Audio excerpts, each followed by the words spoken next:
Welcome to our fourth class in Creation Science Evangelism. The purpose of this class, for those of you just joining us, is to prepare people to be better equipped to handle questions around the subject of creation, evolution, and dinosaurs. And we want our staff, a lot of our staff are taking the class here, to be better prepared to, they're more valuable as workers here if they know more about what we believe, what we teach, and why we teach it.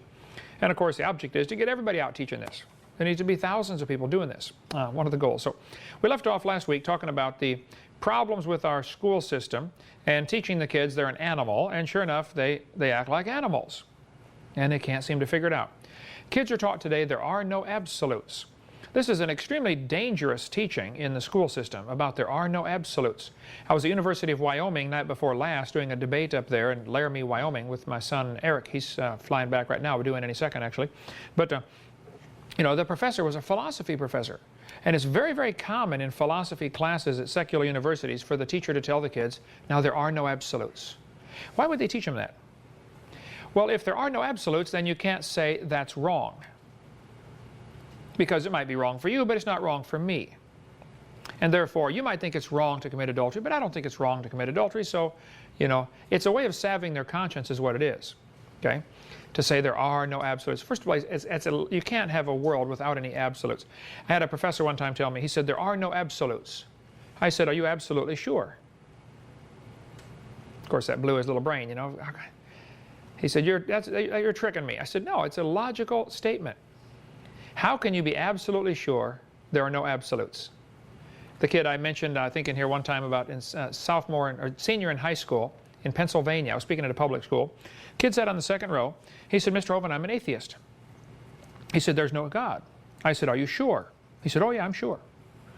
I said, well, now do you know everything? He said, no. I said, well, do you know maybe, half of everything? He said, no, I don't know half of everything. I said, well, let's just pretend for a few minutes that you know half of everything. Is it possible then that God exists in the other half you don't know? Wow, brand new thought rattled around his brain for a while and got lost. And then I said, well, son, if you're an atheist and there's no God, how do you tell right from wrong?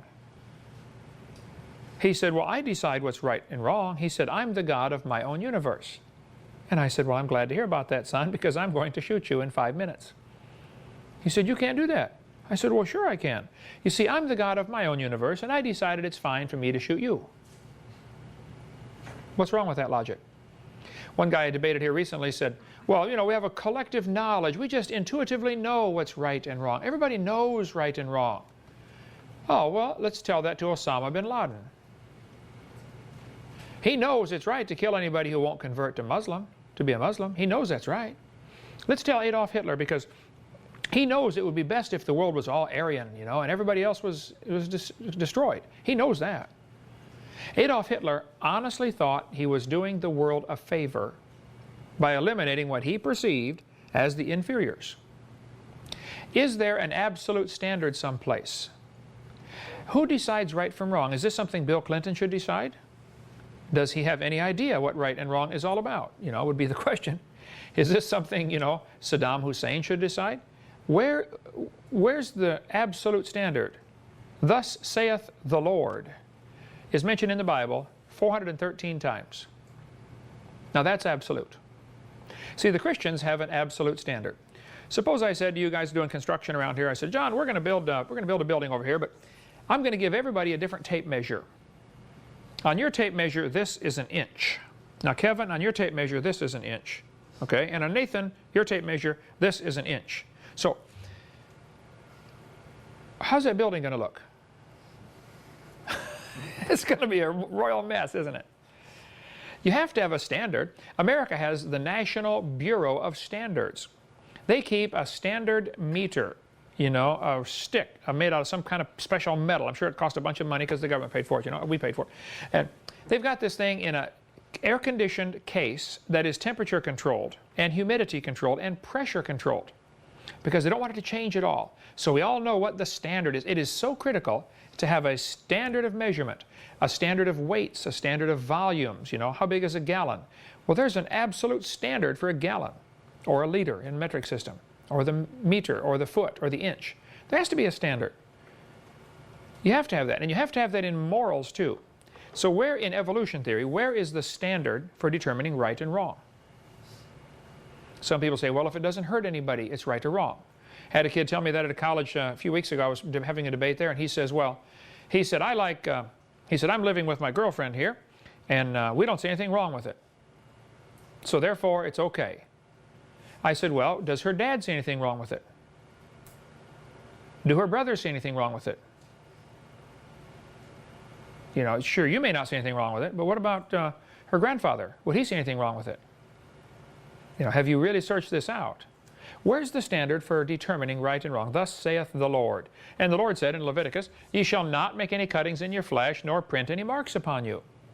Now, this is an Old Testament law to the Jews, I understand, that don't get any tattoos. Okay?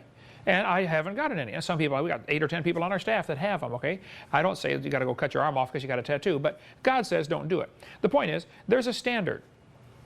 Now, what happens is, we tend to make decisions on right and wrong based on what everybody else is doing. Well, everybody else is getting their nose pierced, so I'm going to get mine pierced, you know? What does God say? You got to get the standard down in your head that whatever God says is sufficient. He said it, I believe it, all right? If you're going to go by the whims of society, it's going to be chaos, because they're heading to be more and more heathen all the time. I mean, a lot of people either don't know or don't seem to care what God's Word says, okay? God says your body is a temple of the Holy Spirit, okay? There are many things I can do, but that I do not do, precisely because it would be a hindrance to my witness. I would drive some people off. There's a certain segment of the population that would not listen to me if I had long hair. They just wouldn't listen to me. They would automatically write me off as, hey, this guy is, you know, he's rebellious or whatever, okay? So there's some things I could do, but I don't do purposely because I don't want to drive off. I don't want to drive off anybody because, you know, of my appearance. I don't mind driving them off because of what I teach, my doctrine, okay? That I don't mind. It's just going to happen automatically, you know. But I do mind driving them off because of my appearance or because of my behavior. You know, can I drive 100 miles an hour down the road? Sure. Should I? No, I don't want to offend anybody. So, some things you can do that you shouldn't do. Paul talks about that in Romans chapter 6, 7, and 8.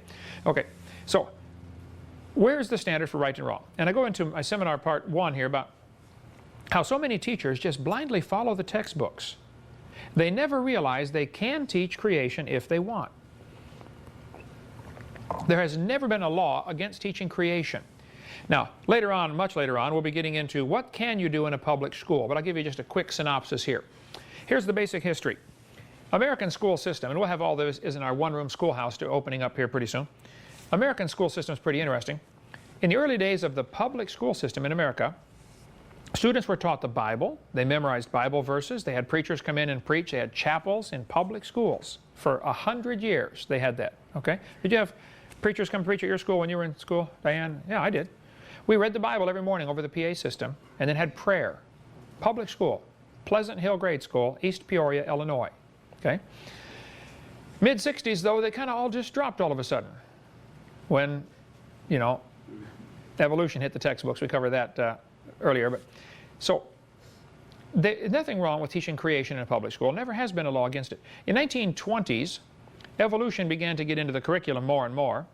And by 1925, I believe it was, Tennessee passed a law that said you cannot teach evolution in the schools. Several states were passing laws banning the teaching of evolution. Now, this was 1925, you know, the roaring 20s when everything's wild and loose and, you know, people are looking for a way to get rid of God, okay? And so several people said, hey, we've got to challenge this law. We have to stop this. And so the ACLU, the American Communist Lawyers Union, said, let's find somebody in Tennessee who's willing to challenge this law. It's called the Butler Act, B-U-T-L-E-R. Write that down. That'll be good. The Butler Act of Tennessee was passed in 1925, which said you cannot teach evolution. You cannot teach that humans have an ape ancestor. I forget the exact wording of the act. I've got it in my office, but they said you can't do that. Well, the problem is Tennessee had already voted in a biology textbook by Hunter that taught evolution. So here they got the legislators saying you can't teach evolution, but they voted in a textbook that teaches evolution. I've got the textbook in the library there, Jonathan, right by your desk. Have you seen that? Was it 1911, I believe, was the time that book was written. It's one of the biology books that sit right behind the radio station by your desk there. It's by Hunter. You look in there for a 1911 book, if you think of it, it'll bring that out. I'll show you sometime. But they taught evolution in the book, and Tennessee voted it in. Anyway, they advertised in the papers, would any teacher be willing to say he taught evolution so we can, have a court case and get this law overturned? See, laws can be overturned several different ways. The most common way is to get a court to rule that it's unconstitutional. You can't do that. So somebody passes a law, you can't spit on the sidewalk, and you don't think that law is logical or reasonable. So when somebody's arrested for spitting on the sidewalk and they bring him in before the jury, and if you're on the jury, you have unbelievable power as a juror. There isn't probably one juror in 100,000 that knows what power he has. He has all the power over the law, over the court, over the judge. He is in charge and doesn't even know it. They're never told that, that's for sure.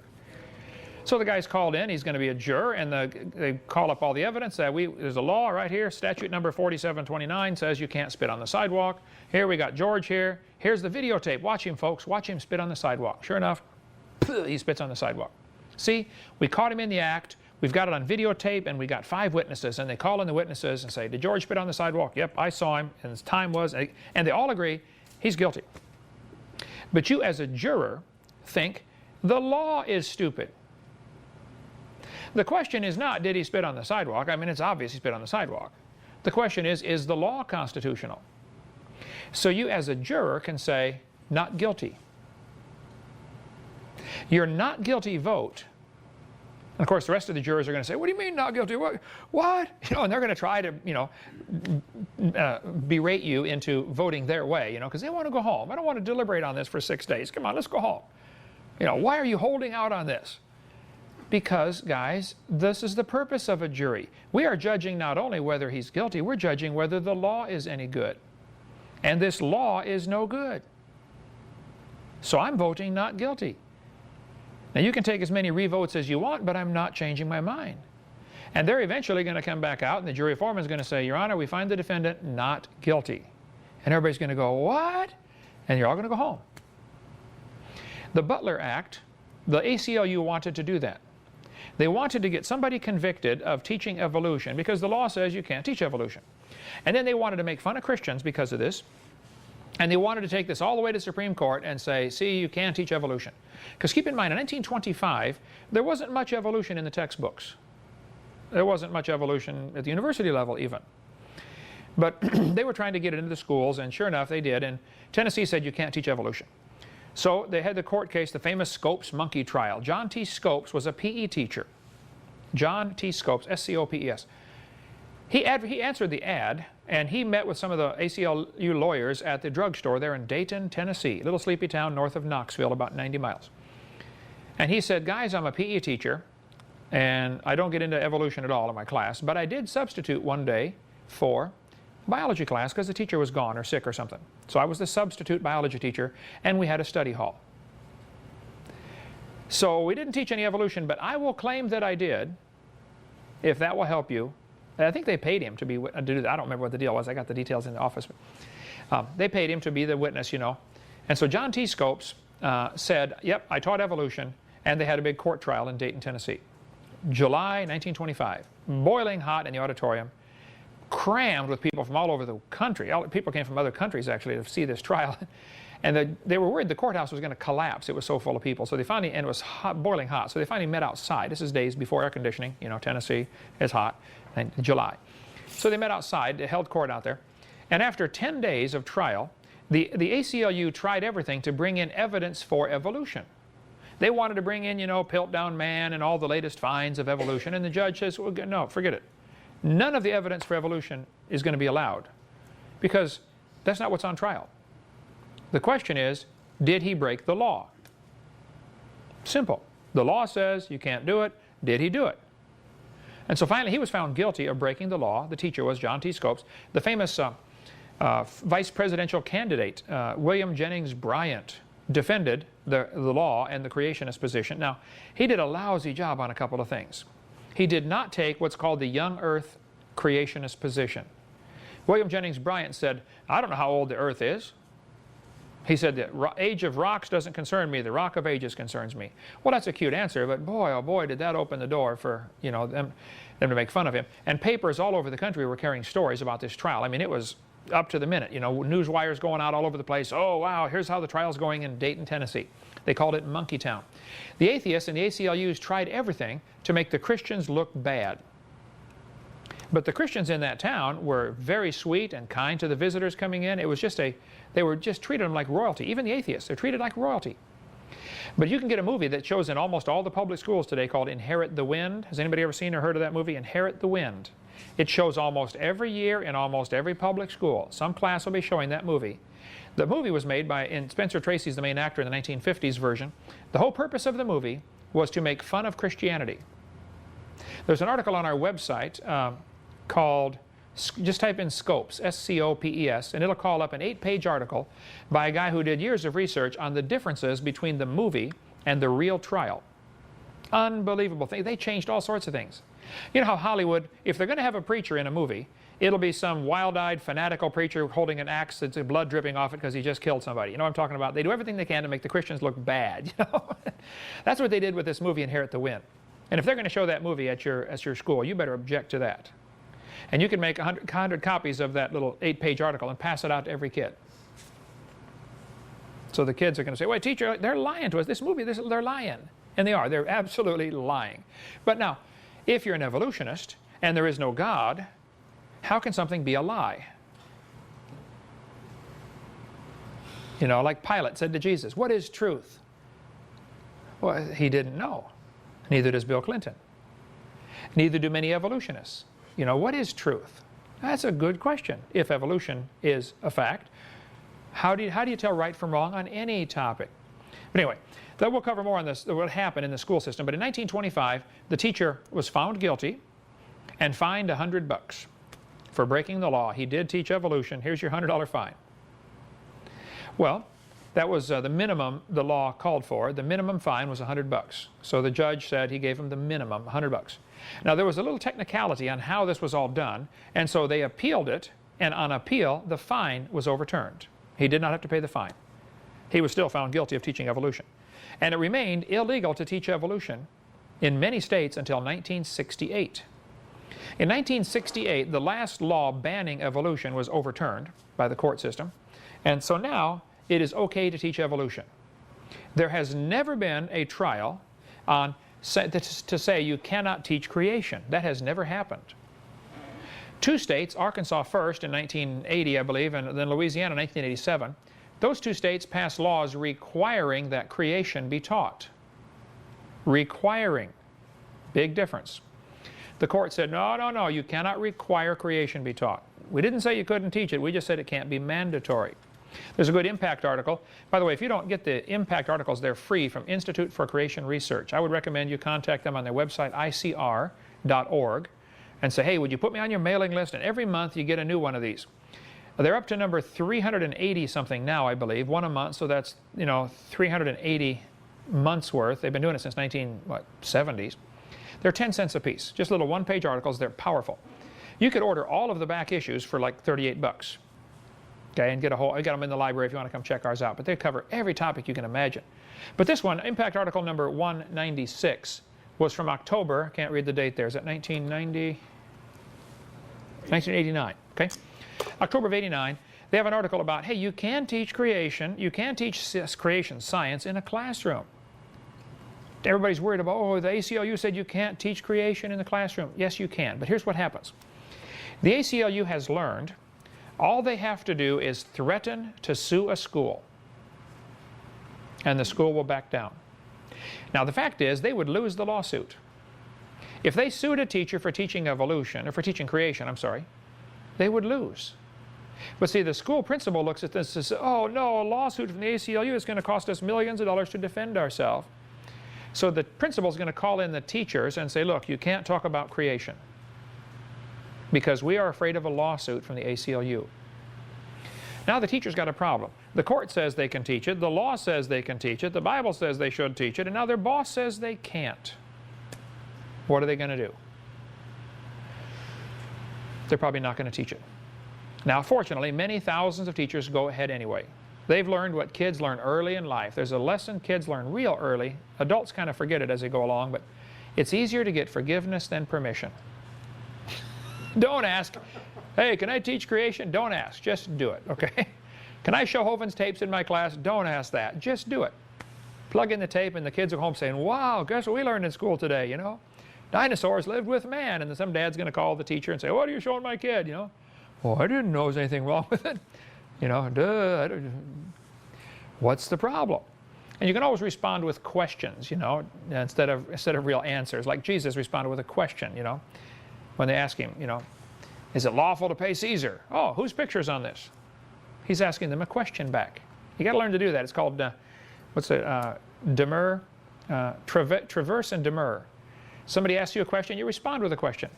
Especially if it's a official, you know, trying to get you, you know, nailed on something, you know. Oh, let me just respond with questions, you know. Another long story. We'll get into that more later. Anyway, you should get these impact articles. Teachers can teach creation science in the classroom. Arkansas and Louisiana are the two states that passed laws requiring creation be taught, and nobody caught on, hey guys, this is unnecessary. Suppose you passed a law in Florida that said teachers are required to breathe. And some teacher says, that's a dumb law. I'm going to sue the state for passing that law.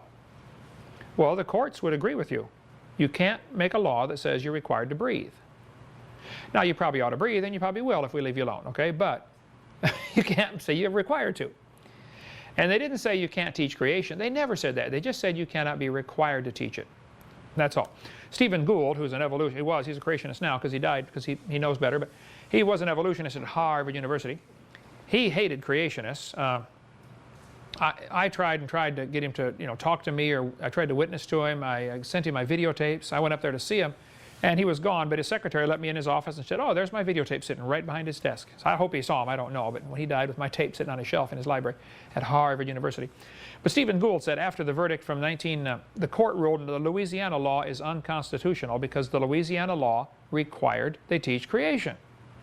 Stephen Gould commented on that in the New York Times. He said, no statute exists in any state to bar instruction in creation science. It could be taught before, i.e. before this law was passed, and it can be taught now. Even he knew you can teach creation. Roger Baldwin is the founder of the ACLU, and he said very clearly, the purpose of the ACLU is the advancement of communism. Communism is the goal. That's why we're doing this. Every time you see a slide of mine that has a little asterisk, you look right under the picture, you see the asterisk down there? That means there's more information in the notes section. So if you get my slides, you can, if you get my PowerPoint presentation, I'll get it up here, we can read some of these notes that I have down here. ACLU founder Roger Baldwin said, I am for socialism, disarmament, and ultimately for abolishing the state itself. I seek the social ownership of property, the abolition of property class, the sole control of those who produce wealth. Communism is the goal. ACLU started in 1920 by Roger Baldwin. The same year he went to the Soviet Union, and he liked what he saw. He returned home and began incorporating its values into the agenda of his organization. In fact, in 1927, he wrote a book called Liberty Under the Soviets, extolling their atheistic, materialistic concept of life as the answer to America's problems. This is documented in the testimony of Earl Browder, former General Secretary of the Communist Party, USA. He claimed the ACLU functioned as the transmission belt for his party. This is how we're going to get it done. So, I call it the American Communist Lawyers Union for a reason. I was speaking at the junior college in Fort Walton, Okaloosa Walton Junior College, Community College, OWCC. Oh, it's been years ago I was speaking there, Okaloosa Walton Junior College, and Community College. I mentioned, you know, the ACLU, I called it the American Communist Lawyers Union, which I always do, okay? This one teacher was there. He got so angry during Q&A time. He was just screaming. His students were marveling. This is our teacher. This guy's just lost control. He's gone bonkers. He came up and stood nose to nose with me that far away, and he's screaming. He said, how can you call these lawyers communists? I said, sir, obviously, you know, you're a little upset. You know, you need to study this out, okay? The whole purpose of the ACLU is the advancement of communism. That's their stated goal. Don't yell at me. He was upset because I was hitting a nerve with him by striking down the evidence for evolution. Some people, when you start striking at evolution, they will get so angry at you because they know, hey, without evolution, they can't justify their wicked lifestyle. That's the purpose. I was at Berkeley, or one of the universities here. I've done so many debates. I debated professor number 99, 93 debates, but I've had several, 2 or 3 on one. And it was, I don't know if it was Berkeley or University of North Florida. But I asked a student, afterwards, at Q&A time, we were in the lobby speaking, and he was just still angry over the debate, you know. He said, evolution's a fact. He's a great big, huge football player kind of guy. I said, well, son, let me ask you a question. Suppose I'm right. Suppose creation's true. Would that affect your lifestyle any? He said, well, what do you mean? I said, well, suppose I'm right. I mean, if creation's true and the Bible's right, then God made the world and God makes the rules, and, you know, no lying, no cheating, no adultery, no fornication, you know. Would that affect your lifestyle any? He said, you're trying to embarrass me. I said, I don't even know anything about you. I was asking, would that affect your lifestyle? He said, well, yeah, it would change everything. I said, so have you accepted this evolution theory because you really have evidence, or because you like the freedom it gives you from rules? Got him right between the eyes. They've accepted this theory because of the freedom it gives them. And when you start attacking evolution, just get ready to have people hate you. You won't believe. How many anti-Hovind websites now, Jonathan? Way over 1,000. They don't like me. I remember President, I think it was Reagan, called in his cabinet, his 12 cabinet members or 13, whatever he had back then. I don't know how many there are now. One of the guys was getting blasted. Every local newspaper, every paper, every national paper had this guy headlines, you know, this guy's an idiot, look at this decision he made, you know, because he was making right decisions. And of course the news media is going to hate you for that. And so he had this cabinet meeting, and he flipped up all these newspaper articles. They're all mentioning this one guy. You know, I forget who it was now. They said, look at this, about this guy right here. Here's another article. Here's another newspaper article. He went through a whole bunch of them. He said, all of these papers and all of these articles and all these magazines are after this guy right here. He looked at the rest of the cabinet and he said, now what's wrong with the rest of you? How come you're not stirring up trouble like this, you know? How come you don't have an website against you, you know? Look, if you throw a rock into a pack of dogs, guess which one yelps the loudest? The one that got hit, okay? And you can tell the ones that are yelping the loudest. Oh, you hit a nerve there. So when I do the debates, I can tell which ones get, you know, when they get upset. Ah, this is the one, we got him. Yep. It's your lifestyle, isn't it? You like the freedom from God. And so when you start blasting the ACLU, you're going to get the same results, okay? But that is the purpose. Now, I would have to say, many lawyers involved in the ACLU, and there is a local chapter in Pensacola, okay? Many of them probably don't even know the history of their own organization, and they don't even know the hidden agenda, or the not so hidden agenda of their organization. They think they're just defending civil liberties. Well, if you're in it and you believe that, you have been duped, okay? Come on, you're a lawyer. Figure it out, okay? Think about it.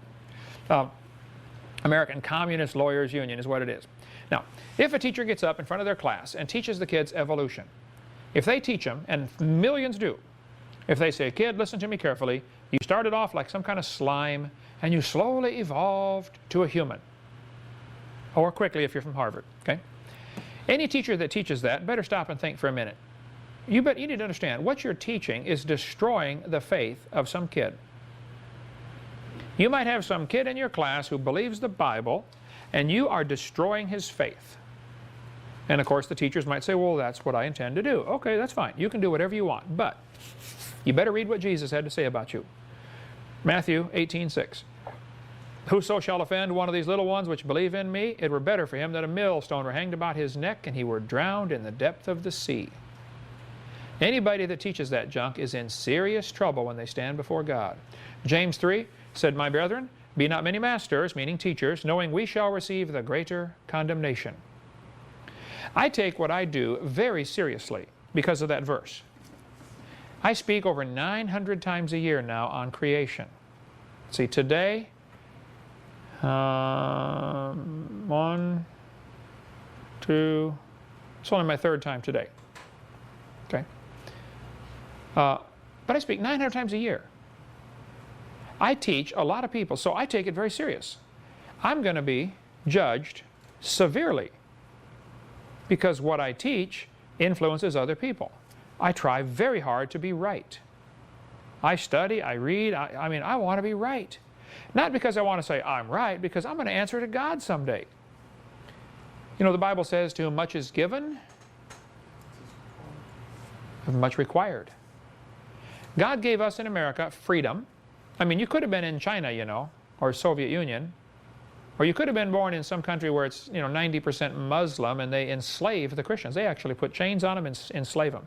There's probably more slavery now than there was when, you know, Columbus sailed across the ocean or when America set the Negroes free.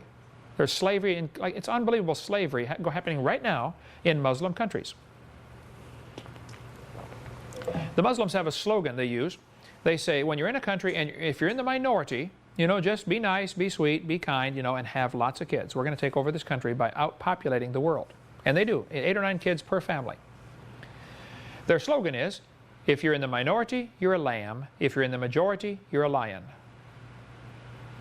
And that's the way they do it. You can go to any country with a Muslim majority and watch what happens to freedoms of anybody else who's non-Muslim. So I'm not anti-Muslim. I'm for truth and against error. Okay, we'll get into more on Muslims on seminar part 7 in about 9 years at the rate we're going here. Okay, here's the story. In the 1950s, the average textbook in America had very little evolution. It just really wasn't talked about much. I remember going to school. I was born in '53, January '53, but I remember, you know, evolution. What is that? Never heard of it. You know. In 1957, by the way, Educational Research Analysts, this is Mel Gabler's organization in Longview, Texas. Great organization if you want to study textbooks. Their website is textbookreviews. Is it org or com, Jonathan? Do you remember? Textbookreviews.com. Try both. Textbook Reviews. Mel Gabler died a few months ago at age, what, 86. His wife Norma still alive, and the organization's still doing great. But he started 40-some years ago, and his son brought home a textbook, and it had just a serious mistake in it. You know, like Abe Lincoln was George Washington's vice president, or something like that. He said, what? What? And he began reading the book and found all kinds of mistakes.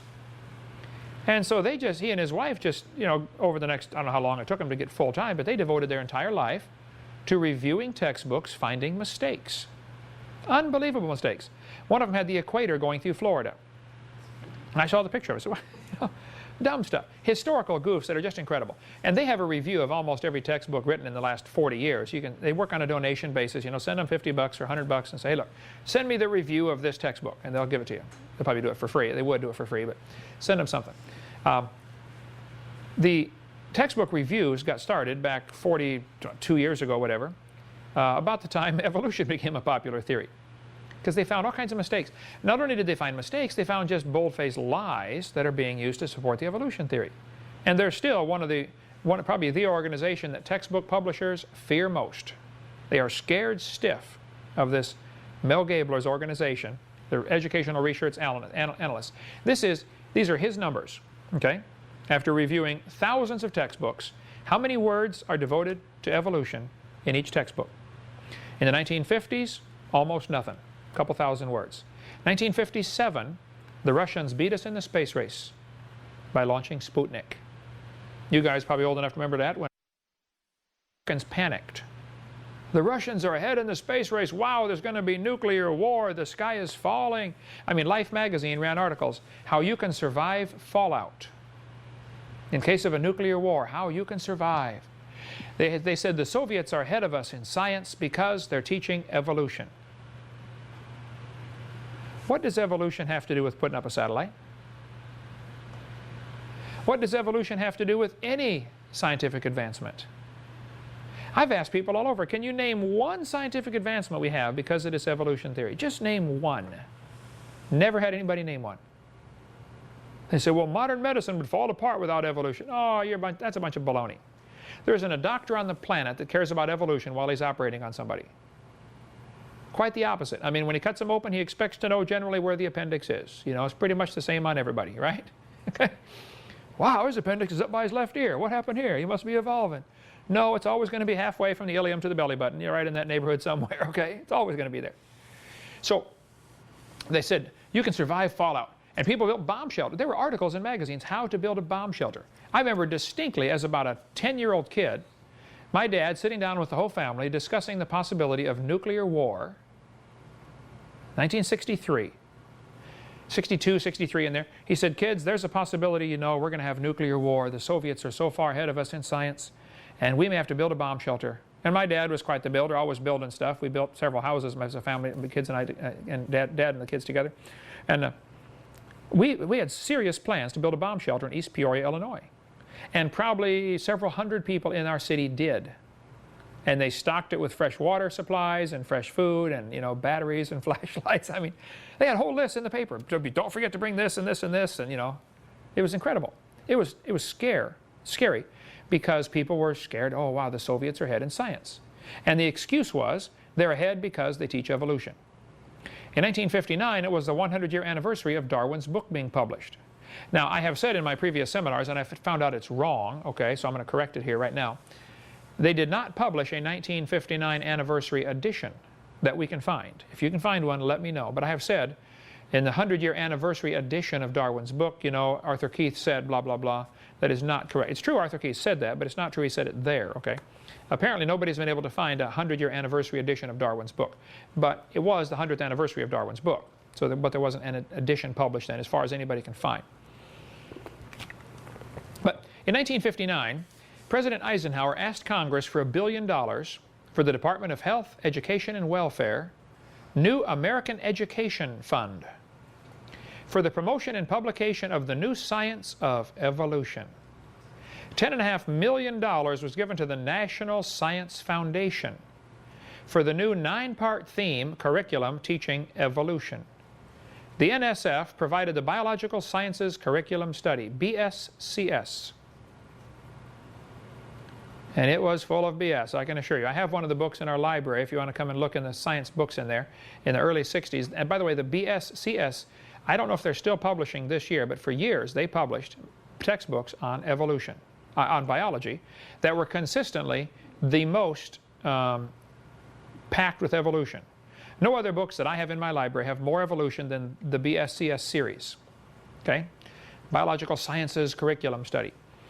They used the money to provide textbooks to public schools. They called it the Cold War Reconstruction of American Science Education.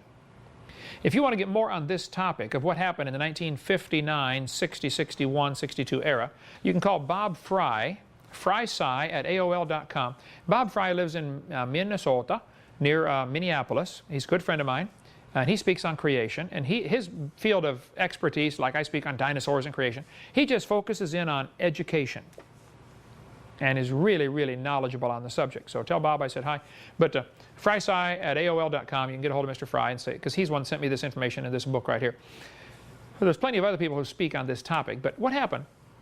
They began really pushing evolution into the schools with this new grant money. And just about the whole U.S. curriculum was rewritten in the early 60s. By 1963, there were 33,000 words about evolution in the average textbook. Evolution became the state religion. Now, it dropped off after that, not because there was less evolution, but because there was less textbook. The kids were being dumbed down for whatever reason, part of the plan toward a new world order, I'm sure. But so the percentage of evolution in the textbook remained consistently high since 63.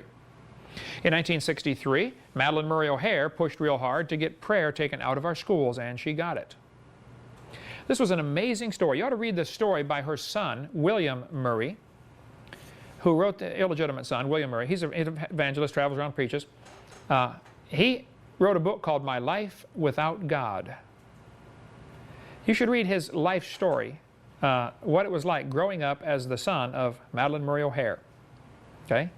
And he now is as an evangelist. Of course, his mom died a couple years ago, but she drove her nuts, you know, that her son became an evangelist.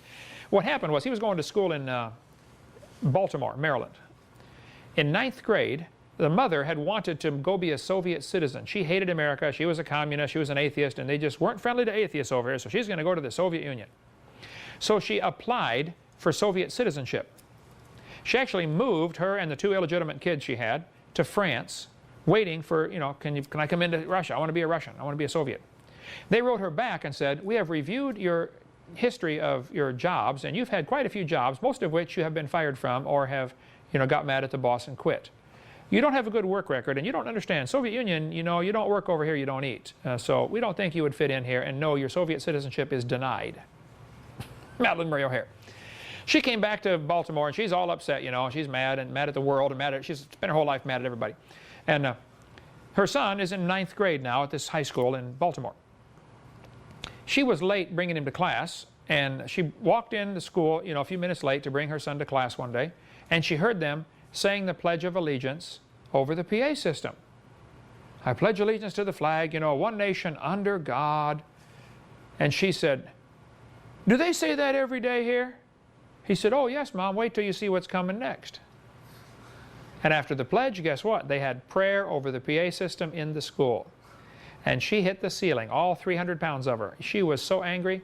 She went in and screamed and yelled at the principal, I don't want my son to pray in school. He's an atheist. Well, so the school said, well, ma'am, he's welcome to go out in the hallway. Nobody's required to pray here. It's fine. He can go out in the hallway. And so she sued the school for allowing prayer. And she lost. The court threw it out, said, this is stupid. She appealed it, went to the appellate level. She lost again. She went to the state Supreme Court. She lost again. She went to the federal appellate court, I believe was the sequence. She lost again. She went to the Supreme Court and won. And prayer was taken out of our schools because of that lady's efforts right there. Now, there's a guy that lives in Mobile, Alabama, that works at a church over there. It's a friend of mine. He's been over here many times at Dinosaur Adventureland. He worked for Madeline Murray O'Hare in Texas at her atheist organization as a lawn keeper. And he carved her a special walking stick because she had back trouble and she had heart trouble, mostly head trouble, a lot of it. But he carved her a walking stick so she could walk around with this cane. She never knew it. But he had made the top where it would unscrew, and inside he hollowed it out, and it was a miniature version of the Bible inside there. She walked around with this cane with a miniature version of the Bible in her hand for years. Never knew it. Claiming atheism, God, there is no God. It's pretty, just a little bit of trivia to throw in there. But anyway, Madeline Murray O'Hare, by 1962 or 3, had prayer taken out of our schools. And in 1963, we saw incredible problems come into the moral system of the world. We'll talk about that. We'll be back from a 5-minute break. What happened since 1963?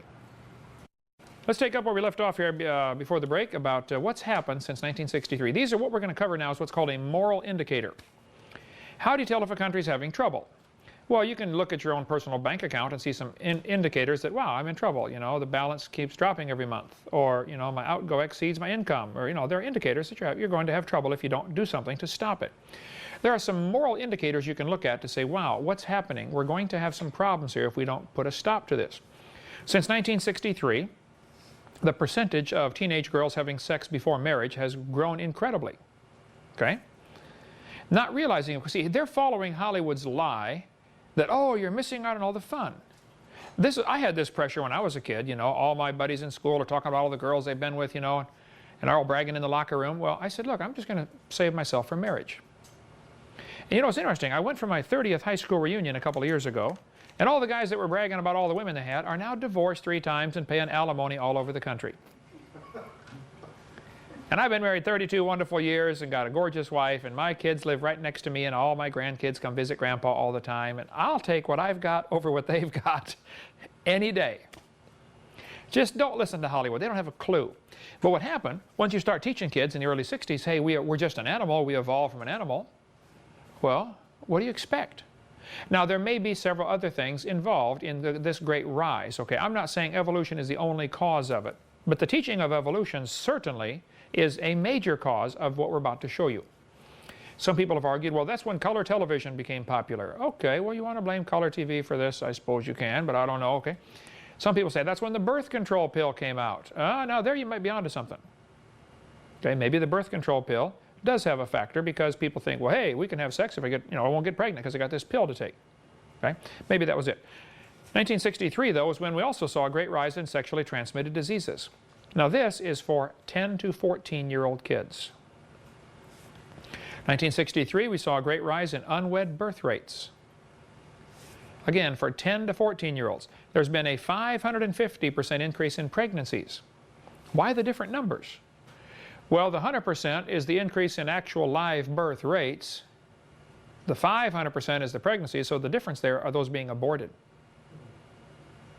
California right now is trying to pass a law that says parents of minor children have to be notified if their girl's going to go have an abortion. Which is obviously wonderful, but think how stupid it is to not have it that way. I mean, your 12-year-old girl can't take an aspirin at school without parents' permission. But she can go get an abortion, which is life-threatening.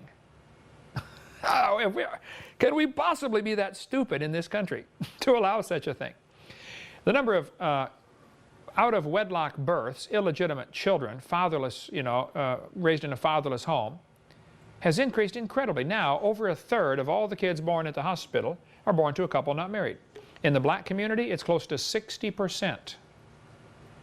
60% of the kids were born in the hospital and the parents aren't married. Well, you say, big deal. Oh, it is a big deal. Kids who are brought up in fatherless homes account for 53% of the teen mothers. I mean, it seems to go on to the next generation, okay? 63% of youth suicides, kids who kill themselves, are from illegitimate children. 71% of high school dropouts, 85% of youths in prison, and 90% of homeless or runaway children come from these fatherless homes. It makes a giant difference. You have to have a dad in the house, the biological dad in the house. Now, kids that are raised without their biological mother and father can still turn out and serve God in incredible ways, okay? But the odds are against it. See, God says He will become the father to the fatherless. That's a powerful verse. I know many kids that were orphaned or whatever, or dad left the family or whatever, they claim that as their verse. God, I didn't have a father, and I want you to be my father. He says, I'll become the father to the fatherless. Now, I had an awesome father who really took us kids seriously and taught us everything, okay? But not everybody has that. I understand. My dad was a far cry from perfect, that's for sure, but he was just a really godly man, loved the Lord, loved his kids, wanted to do right, Timothy was a half-breed who never should have been born. See, the Jews were commanded, only marry Jews. Well, you can read Timothy's history. His mother was a Jew and his father was a Greek. Well, guess what that means? Mama disobeyed, okay? She didn't obey God's law. She got married to a Greek. Nothing wrong with Greeks, but Jews weren't supposed to marry anybody non-Jewish, period. And Timothy is the result. Well, he wrote 2 books in the Bible and was a great man of God. So if your parents messed up, I tell people, look, shut your mouth, quit your whining, and you go serve God with your life, okay? There are no excuses. You can't say, well, my dad left the family, so therefore, I'm going to be a bum too. You numbskull. You can go serve God. Just go do something for God with your life. There's been a 725% increase in unmarried couples living together. I remember as a kid, if you heard of anybody living together, not married, it was like, oh, that's terrible. Now, gee whiz, it's all over the place. God's word has not changed. Thou shalt not commit adultery. This is one of the 10 commandments, not the 10 suggestions, by the way, okay? He said, whoremongers and adulterers, God will judge. God, see, just like the taking of human life is very serious in just about every culture. I mean, if you murder somebody, you're in trouble, right? In just about every culture. The giving of life is very serious. In God's economy, starting another human life is a very serious thing. It's like if I handed, a 10-year-old kid a M16 and said, here, kid, I want you to carry this for me. It's loaded, ready to fire. I would say, now, here's the rules. Don't point it at anybody, okay, unless you intend to kill them. Okay? In the Marines, I'm sure you got that. Don't point at them unless you're going to shoot them or intend to kill them. Well, God gave us the ability to produce eternal souls. I mean, sex is not just a recreational sport. I mean, it's incredibly powerfully important. It's not just as a bonding agent for a family. That's the problem with these guys sleeping with everybody else.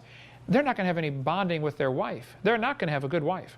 Not going to have a good marriage. Their wife can't trust them. They can't trust themselves. So I don't understand the people, that sleep around with everybody else. I didn't do that, and I don't understand those that do. But I know this, I'll take what I've got.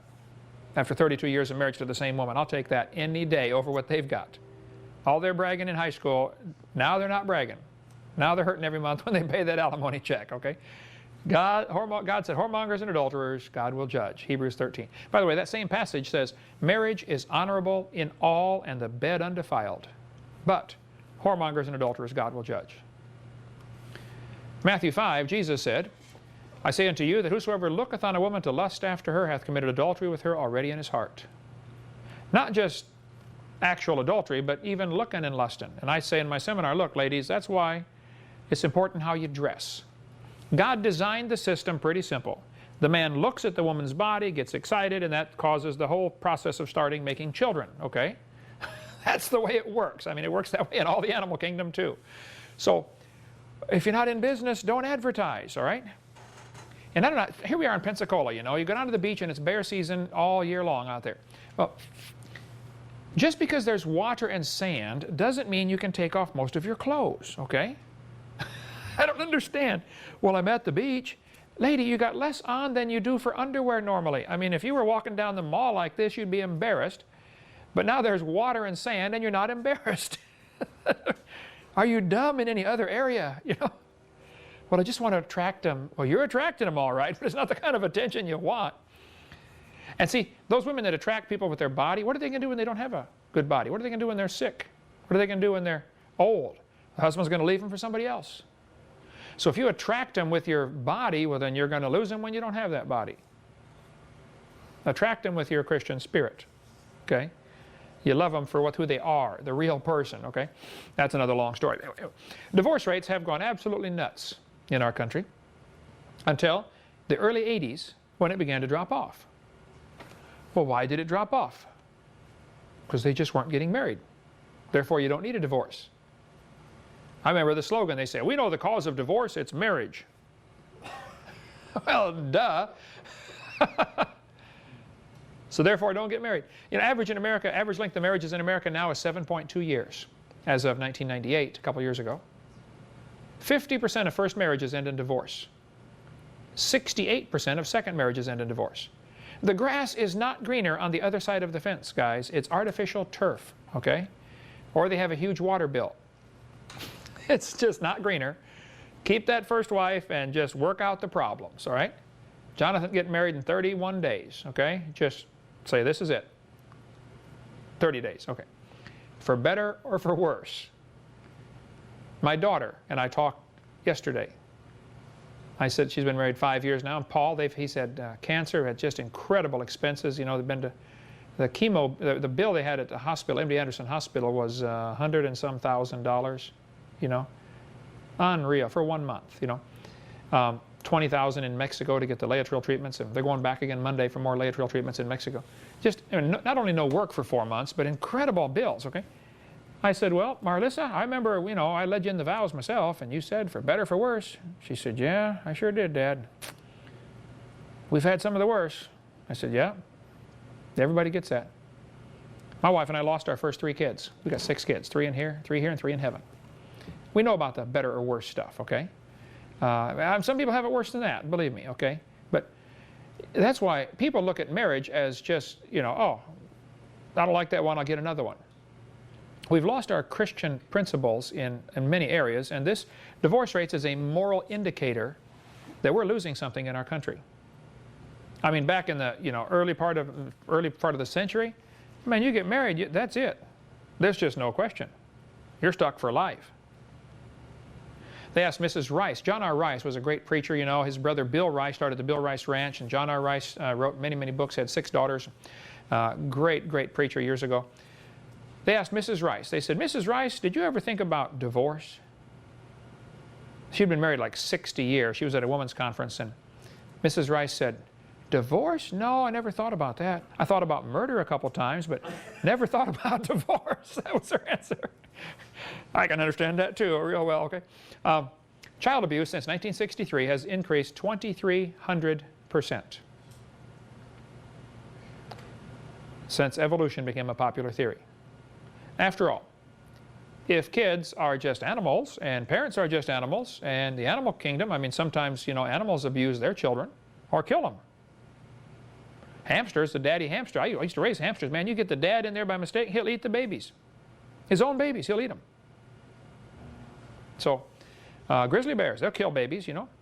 Child abuse has increased. Is there any connection here between teaching them evolution and child abuse? I think there is, okay? Illegal drug use has increased 6,000%. Now, maybe that's because there weren't as many illegal drugs to use back then. That certainly could be a factor. But I think a factor that enters into this is a kid's thinking of, hey, there is no God, so I get to decide what's right and wrong, so hey, if it feels good, do it. Thomas Huxley, you might want to write that name down, Thomas Huxley, H-U-X-L-E-Y. When Darwin's book came out, Darwin kind of wrote the book, published it, and kind of went and hid, you know, in his house, because he knew it was going to raise a stink. Thomas Huxley is known as Darwin's Bulldog. That was his nickname, Darwin's Bulldog. Huxley would go around debating and, you know, speaking on evolution, what a wonderful theory this is, and everybody ought to believe it. It's a fact. They called him Darwin's Bulldog. Thomas Huxley's two grandsons are pretty famous. You might want to write these names down. Aldous Huxley and Julius Huxley. They're his grandsons. One of them became the founder of UNESCO, the United Nations, Sex Education Council. Okay? And another one became famous for really starting the whole drug culture in America. He's the one who told his students, you should take LSD. This stuff will enlarge your mind. He got his students taking LSD in early 60s, 62, 63. Because, oh, it'll make you so enlightened, you know. Yeah, same lie that Satan used to Eve. Eve, eat off this tree, and ye shall be as gods. What's the rest of that? Knowing good and evil. You get to know some new stuff if you eat off that tree. You take these drugs, and wow, you get this whole new experience, you know. Well, look what's happened in our country because of this drug culture. I asked a police officer a couple weeks ago, I was speaking in Pennsylvania last week, and he's a police officer in Washington, D.C. I said, how many of the crimes that you have to work with are related to drugs or alcohol? He said, oh, man, 90%? Drugs or alcohol. People just want to, you know, get that biological high, and it doesn't matter what it costs. And of course, any drug person will tell you, you know, you take them and you get that high, oh wow, I feel good, and then next time you got to take a little bit more next time. And pretty soon it's a little more, and pretty soon you can't get enough. Pretty soon you can't get the high, you just got to take the drugs just to not get the low. How many have ever heard of Teen Challenge? You know, Nikki Cruz and the book Run Baby Run, and James Wilkerson. What's his name? David Wilkerson, yeah. I read all those books as a kid. Great story about, you know, the drugs were just so popular and just destroyed lives. A lot of these drugs were developed, by the way, in the 50s and 60s to be used as biological warfare against the enemy, or to get soldiers that could go 24 hours a day. Give them drugs, they could be super soldiers and fight like mad all day long. Adolf Hitler took heroin, I believe it was, on a regular basis. Or speed. Hitler would say, before the doctor could get the needle out of the arm, I felt the surge of energy. And Hitler just worked, you know, relentlessly. I mean, none of his staff could keep up with him. The book I just read a few weeks ago called The Pink Swastika, we ordered a case to put in the library here, is about how Hitler's SS troops were 90% gay, queer, homosexual. 90%. I often wonder, I read lots about Hitler and the Holocaust, okay? I've been over there a couple times. I just love reading about Hitler, watch every movie I can find on Hitler and the Holocaust, because I think it ties directly into evolution, and we'll get into more of that later. But I wondered, how can these people be so cruel? I mean, it's one thing to think, I'm a superior race, and you're an inferior, and I'm going to kill you, bang. But it wasn't like that. They were just cruel, beyond reason. I mean, if you're going to kill a chicken to eat it, don't be cruel to it, you know, don't pluck one feather at a time. Go ahead and kill it, and then pluck the feathers and eat the thing, or cook it and eat it. But when you realize how this ties into not only evolution that Hitler believed and his troops believed, but into homosexuality, now it's like, wow. See, read Romans chapter 1. They refused to accept God. They didn't want to retain God in their knowledge, so God gave them up. And then it descends right to homosexuality. Romans chapter 1. Just read through that chapter and you'll see it's just a steady line, a direct line, straight from evolution believing and rejecting the Creator into accepting homosexuality. They said one of Hitler's guys was all upset. He said, 1 million men in our army are gay, or queer, as they called them back then, homosexual. By the way, in that book, Hitler's The Pink Swastika, it tells what happened. There was a group of people that started. There are two kinds of queers in Germany. One was called the Butches, the masculine, macho, beat-up-everybody kind of guy. And the other were called the Femmes, you know, the, hi, what's your name, you know. The Butches and the Femmes, okay? About 20% of the gay people were Femmes, and about 80% were the Butches, they called them, okay? Well, the Femmes had an institution started called, it is in German, I forget the big long name for it, but something basically the Sexual Disorientation Institute or something. Anybody with sexual problems, you know, they would keep records and try to help them. It started in 1920. Well, they had all kinds of records on almost all of these, you know, Hitler's bigwigs, okay? And so 4 days after Hitler came to power in Germany in 1933, which by the way was done with Roosevelt's money, it was rich people here in America that funded the rise of Hitler, okay? That's another long story, 1933, how Hitler had the money to come to power because of American help.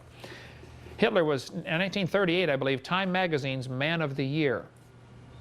Joseph Stalin was on Time Magazine twice as Man of the Year. And those in that era. I'd like to get a copy of those, by the way. If anybody can get me a copy of those magazines, just a picture, you know, showing Time Magazine having Hitler as Man of the Year. You know? I bet that magazine's hard. We need that for our science center, right? This next room out here, the museum about the dangers of evolution. So if you can get Stalin or Hitler, the Time Magazine, an old one, please send it to me. But how did I get off on all that? Hitler taking drugs, Hitler, guys being homosexual, queer, and I guess I don't mean that in a derogatory term. That's the term I was raised with, you know, they're queer, and that's the term they still call themselves, you know, queer nation. But they talk about the Butches and the Femmes. Hitler came to power. 4 days later, his guards and his soldiers stormed this sexual institute place and stole all the records, which was all the records on them. And then 3 days after that, they had a book burning. And you see all the movies of Hitler burning books, you know, that's the books they were burning. The evidence against themselves. Better read that book, The Pink Swastika. It should be in our bookstore by now. Since 1963, we've seen an incredible rise in violent crimes. I can remember as a kid, growing up in East Peoria, Illinois, we never locked our house. I never had a key to my house. We'd go off on vacation for 2 weeks and would lock it. Man, why? I remember my dad taking a short piece of little chain and taking a pliers and attaching the chain to the key to the ignition to the car. And on the other end of the chain, he put a screw into the dash of the car so you could not take the key out of the car because you might lose it. Not only did you leave him in the car all the time, you couldn't take it out. And nobody stole cars back in those days. Well, some did. You know, there's nothing like today. Today you got to have security systems and all kinds of stuff, you know. And it's just, do you guys remember the days when you didn't have to lock your house? I mean, what's happened to our country?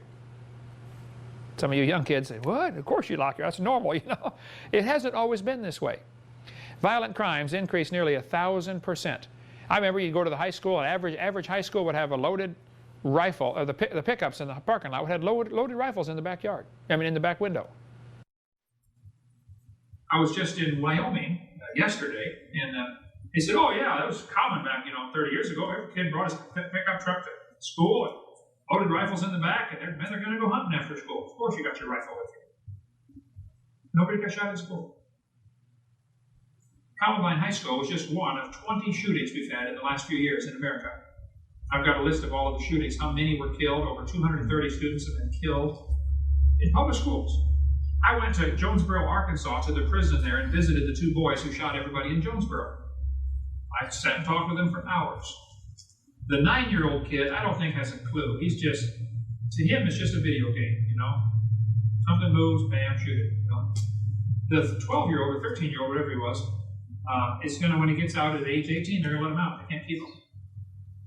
And he's probably out, right? It's been like 5 years ago, so he's probably getting close, getting out. But he said, man, I'm sorry. I said, it was wrong. It was wrong, I'm sorry. And when I get out, I want to go be a preacher. I want to try to do some good for the world. So, but I'm concerned about what happens in our schools. My PhD's in education. I'm concerned what's going on. The Calvary Chapel I spoke at in Denver, the pastor at the church, the Calvary Chapel there, was one of the first people on the scene Well, at the Columbine shooting. We talked about it for a long time. I spoke at his church out there. He had several of his students that were injured by this. I think one of them was killed, one of the kids in his church. Several were wounded. What caused the shooting at Columbine High School? Well, one of the students, there were Eric Harrison, Dial, and Klebold. Klebold's father was a geologist who believed in evolution, so this is what I'm sure he was taught, I would assume. They were both followers of Nazi teaching. This is interesting. The shooting took place on Hitler's birthday. They planned it for months.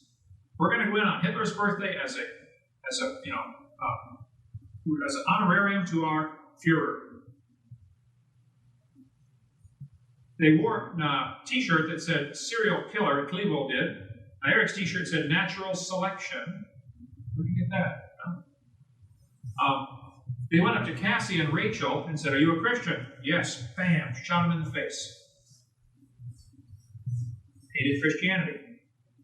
And right after the shooting, Rosie O'Donnell got on her program. By the way, there's a videotape out by Phyllis Schlafly's organization, Eagle Forum. Okay, go to eagleforum, FORUM.org, I think it is. They've got a videotape about, look for the one called Death Education. Columbine High School was one of the first schools to implement death education as one of their classes. To teach the kids have to write out their own obituary. What do you want the paper to say when you die? You got to think about death all the time. Let's go visit a funeral home. Let's go visit some graves and look at the tombstones. And not that that's necessarily wrong, but it was interesting. They really emphasized the importance of death. Death education, they called it. This is the video by the Eagle Forum. It's called Death Education, I believe, or something like that. Angels of Death. No, Death Education. You can check them out. Anyway, they certainly were taught all kinds of strange things, and the boys were on some kind of drugs, too. Ritalin does all kinds of strange things. If your kid's on Ritalin, man, get a hold of Bill Sardi's website, billsardi.com, S-A-R-D-I, and just see what Ritalin and all these drugs are doing to these kids. Here's the problem. If a kid is hyperactive in school, the school puts him on drugs, or the doctor says, put this kid on a drug to calm him down. Here's what people don't realize. That because this kid is now classified as a special kid, the school gets more money. Goes right back to love of money, root of all evil. So they encourage parents, hey, your kid's kind of hyper. Why don't you take him and get him some Ritalin or something, Secretly, we're hoping to get more funding for our school. We need a new gymnasium. Love of money, root of all evil. So the kids are on some of these drugs and stuff like that. Some of them are antidepressants, which just make you go bonkers in your thinking, okay? And there's a long, long story behind that one. Right after the shooting, Rosie O'Donnell came on TV on her program and said, see, we need more gun control. Rosie, those kids broke 18 gun laws going into that school. 2 more gun laws would not have slowed them down. Rosie cannot figure it out. But one guy figured it out, put it on the tire cover in his van. I saw that, and I said, I've got to get a picture of this. This explains everything. He said, blaming guns for Columbine is like blaming spoons for Rosie O'Donnell being fat. That is classic. It's not the spoon's fault, Rosie, okay? And it's not the gun's fault either, okay? See, guns don't kill people. People kill people. And we don't need gun control, we need criminal control. They got it so backwards, they think you're going to stop crime with gun control. And then the only people that have guns are the criminals. Right? Well, I like to give the analogy, you walk into a bank and you're standing there going to do your business and some guy walks in and pulls out a gun. Everybody lay on the floor. Well, everybody lays on the floor. Now, imagine you're in Texas. You walk into the bank, just about everybody there's armed, they keep it hidden, or some state where they allow you to carry, concealed weapons. And some guy pulls out a gun, everybody lay on the floor. Pretty soon, 40 more guns pointed at him. No, sir, you lay on the floor. While we kick the snot out of you, okay? I believe everybody should be armed. That's how you control the criminals. The police can't protect you. I got a book in the library called Call 911 and Die. If the people aren't defending themselves, it's going to fall apart. I didn't teach my kids to shoot till they were about 3. I probably waited too long. Should have started with 2.5. By the time they're 3, they need to learn, look, this is the gun. Here's the end the bullet comes out of. Here's how you make it work. And If you touch it, I'm going to spank you, without me telling you, go ahead and touch it. But I wanted to know. And I never told my kids, hey, pretend like it's loaded. It's loaded, man. An unloaded gun is a club. If I pick it up, I want a gun, not a club, okay? I know, I are loaded, ready to fire. Well, you got to put the safety off. Pick it up, flip the safety, bam. I mean, I've never shot anybody. I hope I never have to. But it's one of those decisions you have to make when you're cool, calm, and collected. If somebody breaks in my house to harm my family, I'm going to shoot them. Not because I hate them, but because I love my family. It's just a decision you make when you're calm. You got to do that. And some people disagree. My dad was in the Marines in World War II, and as probably a 7 or 8 year old, we started going to the Mennonite church in East Peoria. And we went there until I was about 12, to the Mennonite church. Of course, they're pacifists, don't fight. Don't get involved in the war. Don't resist evil, don't fight for any other sheep, etc. And they kind of gave my dad a hard time for being, hey, you were in the World War II, you're an ex-Marine, So we finally left the church, went to a Methodist church, out of the frying pan into the fire. But that's another long story. But the idea of, not defending yourself, I don't see that in Scripture. There are two kinds of wars. There's wars of aggression, where you go try to take somebody's stuff away, okay? Those are wrong. But when you're defending yourself from the aggressor, those are perfectly right, perfectly justified, perfectly fine. Somebody comes, tries to steal your stuff, or hurt your family, hurt your wife. One of my jobs as dad is to be the provider for the family. I take that as provide not only the groceries, but provide the safety. And somebody's, when my daughter was dating, I'd get to meet the new boys. Hey, son, good to meet you, and hey, what do you do for work? What do you do for hobbies? I'd say, I like guns. Let me show you my gun collection, And I'm a real good shot. Oh, I can shoot the eyeball off a frog at 100 yards without scratching his eyelid, I remember we had a rifle range in our basement when I was a kid. 22 rifles we'd shoot in the basement of the house, East Peoria, Illinois. We got where we would set up matches and light the match by striking it right on the right spot. You can hit right where the white part meets the red part and light the match. And then try to blow it out without breaking the match by getting the bullet to go right next to it. I mean, it got to where there's no competition after a while when you can put all 10 bullets in the same hole. So I like guns. I've never shot anybody. But I think we have gone nuts in this country with this gun control idea. They are totally wrong branch of the tree. We control the criminals, not the guns. Okay? Go to Switzerland, look at their crime rate. Everybody's required to have a weapon and 1,000 rounds of ammunition. Switzerland's never been invaded.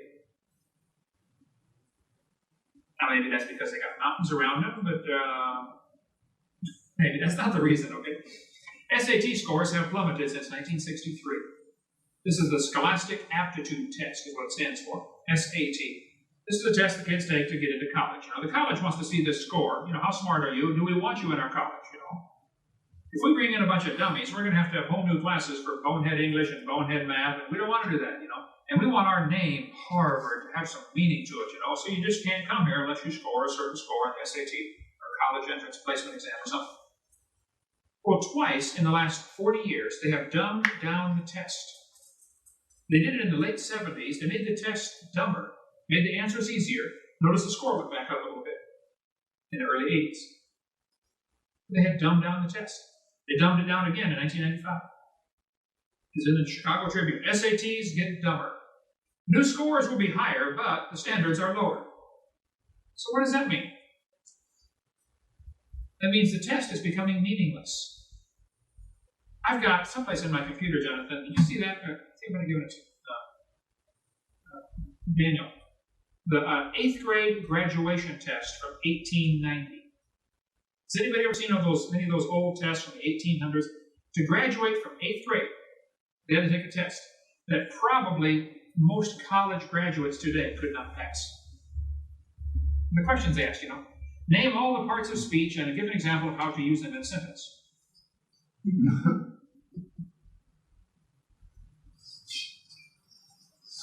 Name all the capitals, name the population, approximate population of each state of the union. I was with a family the other day, somewhere I was traveling. This lady said, was it you, Diane? Said, I can name the capital of every state. That was good, yeah. Can you still do that? You can name the capital of every state. Anyone you throw on. Anyone. Okay, Hawaii. H. H. Yep. You got it. Capital H for Hawaii. The capital of every state. Leave it to Diana. But SAT scores were dumbed down twice in the last 40 years, which of course puts the scores higher, which means nothing. Okay? Why don't we move the outfield, why don't we move the fence in Major League Ball to 200 feet instead of 400 feet for home run? And somebody's going to get a brand new record. Man, I've got the world's record for home runs. Well, duh. They changed the standard. We have the world's record for the 100-yard dash. Well, why don't we move it into 80 yards? I bet somebody would get a new record. Wouldn't it? Teen suicide rates have gone crazy in this country. I remember I was in Boy Scout troop in Morton, Illinois, at the Methodist Church there in Morton, Troop 178. One of the kids in our patrol killed himself at age 13. This was just real shortly after I had become a Christian. I got my Eagle Scout, dropped out of scouting at age late 15s, after been 15 for a while, and then shortly after I turned 16, I got saved and became a Christian. And I started going to church and reading my Bible and growing in the Lord, and I got concerned about all those kids that used to be in my scout troop. And one of my friends called me and said, "Hey, Kent, did you hear about Bill? He hung himself last night." 13 years old, a kid in my patrol. I had been kind of felt nudged on by the Holy Spirit over the last couple of days before that to say, go witness to these guys, man. Go show them how to get saved. Well, but I'm kind of busy. I'm on the tennis team, and I'm real busy, and I'm in school, I just didn't do it. So I don't know if it's all my fault, but it's certainly partly my fault. He's in hell. He's in hell. He certainly is. But teen suicide rates gone crazy. If I told you if you kissed a frog, it would turn to a prince, you'd say, no, frogs don't turn to princes. By the way, Ron and Shelley Hamilton, Patch the Pirate. Have you ever seen the Evolution Revolution or heard the Evolution Revolution tape by Patch the Pirate? That's hilarious. It's in our bookstore here. He got cancer in his left eye, his right eye, and got, no, it was his left eye. I've got this picture backwards. No.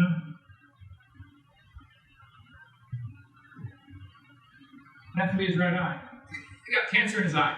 Whichever one. Picture. I think I got the picture inverted, but still, it had to be the right eye, wouldn't it? The picture inverted? No, maybe it's left one if the picture's inverted. That'd be the left eye. Yeah. I believe it was left eye, so I got the picture inverted. Who cares? Oh, I'm sure he cares, right? But I said, I was taking a bunch of slides. Back when I used a slide projector, God bless me, I'll never see another one of those, But I said, Shelley, I need a picture of somebody kissing their husband so I can tell the frogs of the prince story. Would you kiss this frog for me? She said, Brother Hovind, my hair's a mess. She fixed her hair back. She said, nobody's going to see this picture, are they? I said, no, nobody's going to see this picture, Shelley. They've been here tonight with Richardland years ago. We need to get them back. Great family up there. His ministry is Patch the Pirate. It's awesome. Travels around, does ministry for kids as a Patch the Pirate. But long story. No, frogs don't turn to princes. Anybody with half a brain knows that. But in the textbooks, they do. They say we started off like an amoeba, slowly evolved to a frog, and very slowly became a prince. It's the very same fairy tale. Frog turns to prince. But it's kind of interesting to me. If a frog turns to a handsome prince quickly, we all know it's a fairy tale. However, if the frog turns to the prince slowly, well, now that's modern science. Why does it happening slowly make it scientific?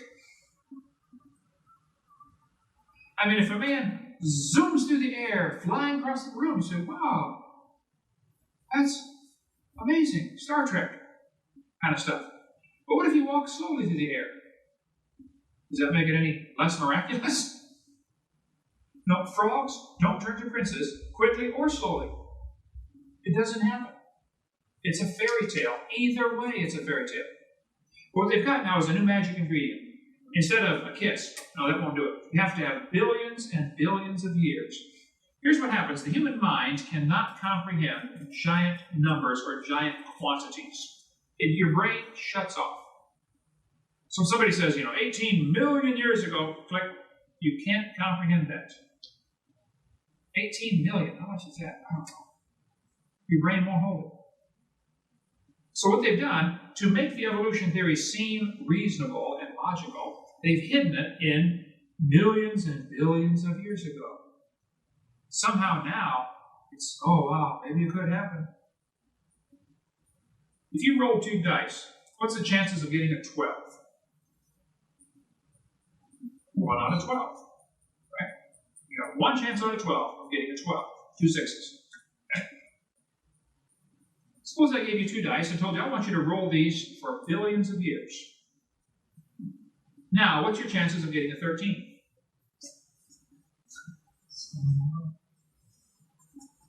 Still 0.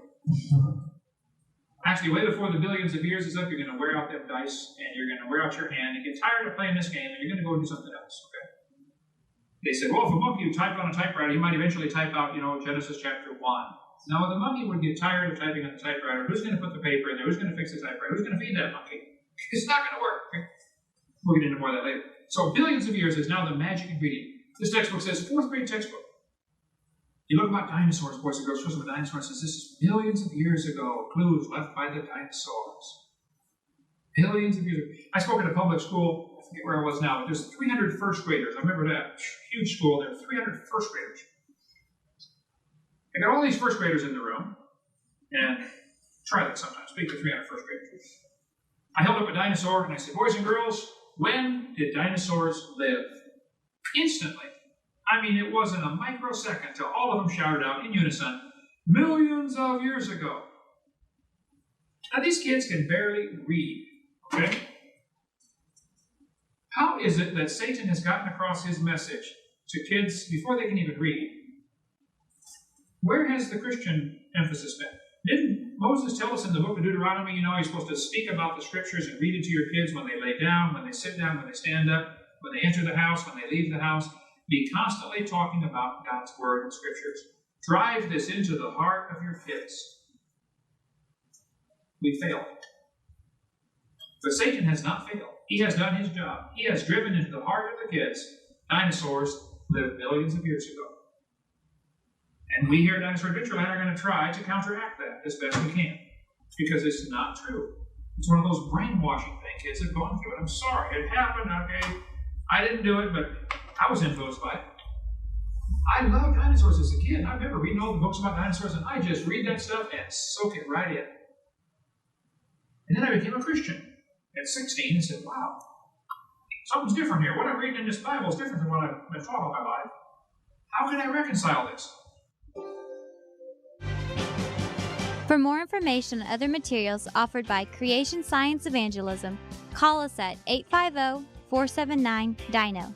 That's 850-479-3466. Or visit us online at www.drdino.com. That's www.drdino.com.